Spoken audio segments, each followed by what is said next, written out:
What is polarisation? Polarisation क्या होता है? देखिए, जो अनपोलराइज्ड लाइट जब हमें पता है तो हमें पोलराइजेशन का भी पता चल जाएगा।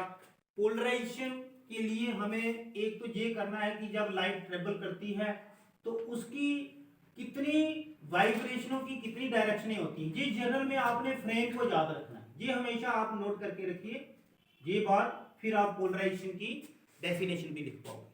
देखो, पोलराइजेशन क्या होती है? जैसे लाइट जो है इस डायरेक्शन में ट्रेवल कर रही है, सपोज करो जब अपने ब्रेन में आप ये चीज बना के रखेंगे, ये ओरिजिन है, ये एक फ्रेम है, आपने देखना है कि लाइट का जो वेव नेचर है उसी से ट्रांसवर्स नेचर जो है इसका वो पोलराइजेशन से ही पता चला था। अब लाइट अगर एक्स डायरेक्शन में चल रही है तो इसकी वाइब्रेशनें कितनी रही? जो अनपोलराइज्ड लाइट हम शो करते हैं, ये साइड में हम लिख देते हैं आपको कि अनपोलराइज्ड लाइट जो है, ये थोड़ा सा आपका जो आइडिया जहां बनेगा, जैसे कि लाइट इस डायरेक्शन में चल रही है। अब ये लाइट अनपोलराइज्ड लाइट है, तो आपको पोलराइज्ड लाइट कैसे बनानी है जहां से पता चल जाए। सपोज करो कि हमारी लाइट जो है वो एक्स डायरेक्शन में चल रही है, तो इसकी वाइब्रेशनें कितनी रह गई? 2। फिजिक्स में आपने 3 ही चीजें बोलनी है, एक्स वाई जेड। एक्स हो गया जैसे कि दाएं बाएं, वाई हो गया ऊपर नीचे, जेड हो गया आगे पीछे, बस और कोई चीज नहीं बोलनी होती फिजिक्स में। तो ये है कि एक्स डायरेक्शन में अगर हमारी लाइट जा रही है जो कि अनपोलराइज्ड है, तो इसकी वाई डायरेक्शन में जो वाइब्रेशन है वो ऐसे शो करेंगे, ये समझो कि वाई डायरेक्शन है। और जो जेड डायरेक्शन है वो स्पेस में जाएगी, ऐसे करके उसको डॉट से शो करना है। ये ऐसा हमारे पास तरीका रहेगा जो अनपोलराइज्ड लाइट हमने शो करनी है, ठीक है जी। तो इसमें बेटा जो लाइट चल रही है वो एक्स डायरेक्शन में चल रही है और उसकी वाइब्रेशन या वाई डायरेक्शन में हो रही है या जेड डायरेक्शन, 2 ही वाइब्रेशन हो रही है, तो जिसकी वजह से ये लाइट अनपोलराइज्ड है। अगर इसकी वाइब्रेशन वाई और ये जो डॉट है ये कौन सी दिखा रहा है? जेड। जहां जेड को रोका जाए जहां वाई को रोका जाए, एक चीज को रोक दो तो पोलराइज्ड लाइट होगी, क्योंकि पोलराइज्ड लाइट का मतलब होगा कि सिंगल वाइब्रेशन, एक ही साइड वाइब्रेशन होनी चाहिए, 2 साइडों में वाइब्रेशन नहीं होनी चाहिए। 3 साइडें, 3 चीजें टोटल होती हैं, X Y Z. X direction में वेव खुद चल रही है, उस साइड तो वाइब्रेशन का कोई सवाल ही नहीं पैदा होता, क्योंकि ये ट्रांसवर्स नेचर यहीं पे पता चला था। अब वाइब्रेशन रह गई 2, एक वाई और दूसरी जेड। वाई हम ये वर्टिकल एरो से दिखा रहे हैं ऊपर नीचे, और जेड जो है ऐसे दिखा रहे हैं, तो यही पोलराइजेशन होती है। क्या? Restriction of vibration of light particles in a particular direction is called as polarization. समझा गई? तो ये है पोलराइजेशन क्या होती है। It is defined as the phenomena of restriction. आपको पता है रिस्ट्रिक्शन क्या होती है? ये रिस्ट्रिक्शन लफ्ज जहां पे बड़ा इंपॉर्टेंट है। रिस्ट्रिक्शन होता है पाबंदी लगा देना, रोकना। मतलब जैसे कि वाइब्रेशन वाई डायरेक्शन में भी हो सकती है, जेड डायरेक्शन में भी हो सकती है, लेकिन हमने सिर्फ एक ही डायरेक्शन में रखना है, उसको बोलते हैं restriction. It is defined as the phenomena of restriction of light particles.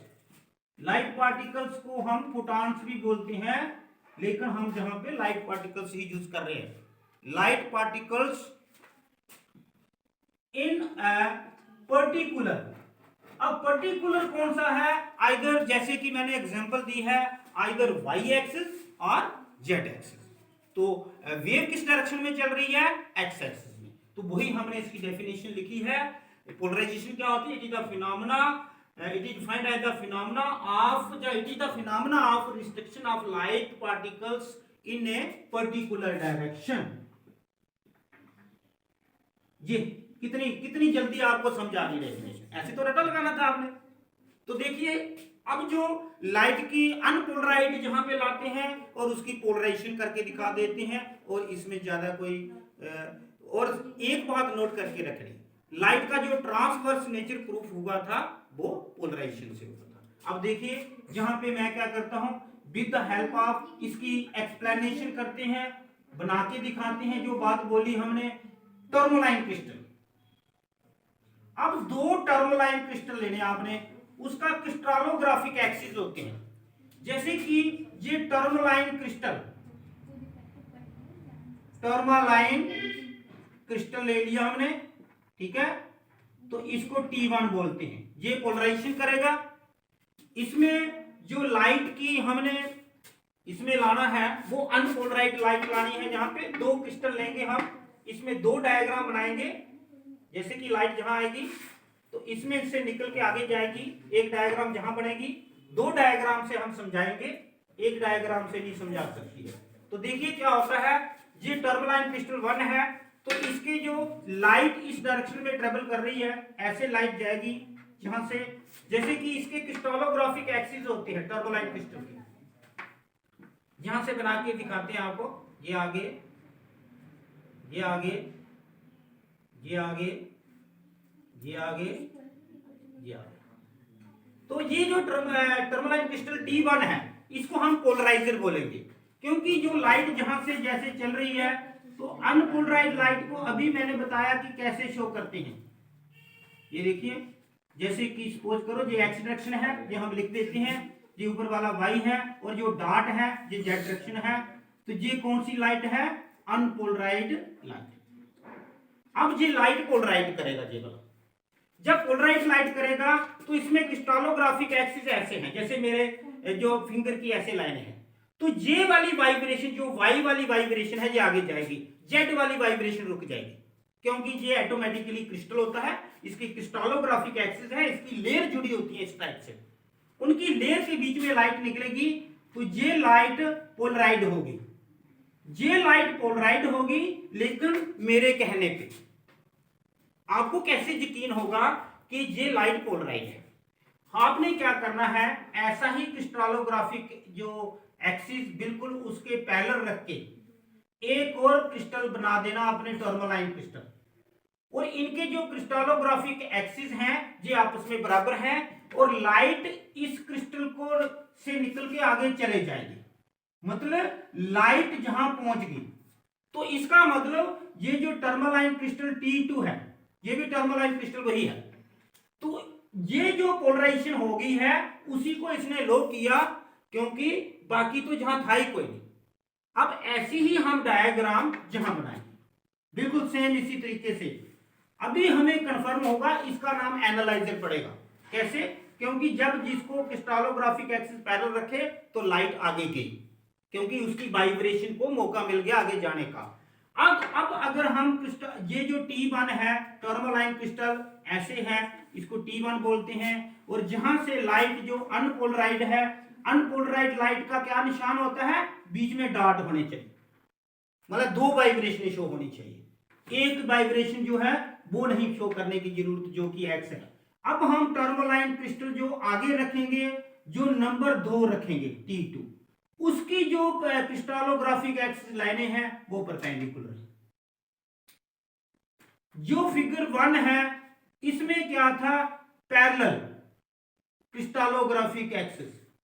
Crystallographic axis क्या होते हैं? क्रिस्टलोग्राफिक एक्सिस जो क्रिस्टल की लाइनें होती है वो पैरेलल थी। और जहां क्या है फिगर नंबर 2 में, यहां पे क्या है फिगर नंबर 2 में? परपेंडिकुलर क्रिस्टलोग्राफिक, क्रिस्टलोग्राफिक ये लफ्ज आपको याद रखना पड़ेगा। एक्सिस, क्रिस्टलोग्राफिक एक्सिस होते हैं जो उसमें लाइनें होती हैं, जो उसमें लेयर्स होती हैं, इसकी लेयर्स उसकी लेयर्स के क्या है? परपेंडिकुलर। परपेंडिकुलर का मतलब होता है 90 डिग्री। तो ये लाइट जो है इसने पोलराइज तो किया, T1 को पोलराइजर बोलेंगे, इसको पोलराइजर बोलेंगे क्योंकि इसने पोलराइजेशन की है, इसने लाइट की एक वाइब्रेशन रोक दी है, रिस्ट्रिक्शन कर दी है। रिस्ट्रिक्शन का मतलब एक लाइट की जेड वाली वाइब्रेशन रोक दी है और वाई वाली वाइब्रेशन आगे जा रही है, लेकिन आगे लाइट नहीं जाएगी। ये आपका एक्सपेरिमेंटली एक प्रूफ हो जाएगा, क्योंकि ये जो वाई वाली वाइब्रेशन हो रही है तो यहां पे रिस्ट्रिक्शन हो गई दोबारा, वाई वाली वाइब्रेशन इसने रोक दी, क्योंकि इसके क्रिस्टलोग्राफिक एक्सिस ऐसे हैं, लाइनें इसकी ऐसे हैं, तो इस वाली वाइब्रेशन होती, ये वाली वाइब्रेशन होती तो लाइट आगे जाती, ये वाली वाइब्रेशन इसने रोक दी है और ये वाली वाइब्रेशन इसने रोक दी है, आगे लाइट नहीं पहुंची। इसका मतलब इससे यही पता चला कि एक तो लाइट का नेचर ट्रांसवर्स होता है, दूसरा लाइट पोलराइजेशन इसने कर दी थी, ये कंफर्मेशन आर्डर लग गया और इसलिए इसको हम बोलते हैं एनालाइजर। एनालाइजर का मतलब इसने एनालाइज कर दिया, पता लगा दिया कि लाइट पोलराइड हो चुकी है। वहां तो हमें यकीन न था पहली फिगर में, क्योंकि लाइट आगे पहुंच गई तो एक ही वाइब्रेशन रही थी, वो तो हमारे लिखने पे है। लेकिन हमने अपना लिखा हुआ जो बनाया हुआ डायग्राम है उसको वेरीफाई कैसे करेंगे? आगे वाला जो टर्म लाइन T2 है वो एनालाइजर का काम अभी कर रहा है, उसके जो क्रिस्टलोग्राफिक हैं इसकी वाइब्रेशन के परपेंडिकुलर होगी, क्योंकि ये वाइब्रेशन वो है जो इसकी धारियों, इसकी लेयर के बीच में से निकल आ रही हैं। लेकिन इसकी जो लेयर है जिसको क्रिस्टलोग्राफिक एक्सिस बोलती हैं, PHIC, क्रिस्टलोग्राफिक एक्सिस, ये आपने लफ्ज याद रखना। क्रिस्टलो, क्या स्पेलिंग है इसके? क्रिस्टल के लाइनें, एक्सिस, क्रिस्टलोग्राफिक, GRAPHIC एक्सिस। तो इनकी लाइनों का ये सारा है, ये होता है कि पोलराइजेशन करते कैसे हैं, अनपोलराइज्ड लाइट जो है वो कैसे शो करते हैं, जिसमें दो वाइब्रेशनें होती हैं, और जो पोलराइज्ड लाइट होती है उसमें एक वाइब्रेशन होती है। तो कंक्लूजन क्या हुआ जो है कि हमने जो रिस्ट्रिक्शन करनी है, पाबंदी लगानी है, किसको लगानी है? रिस्ट्रिक्शन ऑफ, वो तो हमने लिखा ही नहीं, रिस्ट्रिक्शन ऑफ वाइब्रेशंस। बेटा जो काम की चीज है वो तो लिखी नहीं। It is defined as the phenomena of restriction of vibrations of light particles. Light particles की वाइब्रेशंस, लाइट पार्टिकल को नहीं रिस्ट्रिक्ट करना है, ये वर्ड तो इंपॉर्टेंट था। वाइब्रेशंस, जो उसकी वाइब्रेशंस हैं, क्योंकि वाइब्रेशंस ऐसे भी हो सकती हैं, ऐसे भी हो सकती हैं, हमने एक ही वाइब्रेशन रखनी जैसे यहां रखी। तो ये लाइट क्या थी? पोलराइज्ड। ये पोलराइज्ड लाइट है। ये होता है कि पोलराइजेशन क्या होता है। अब नेक्स्ट देखिए,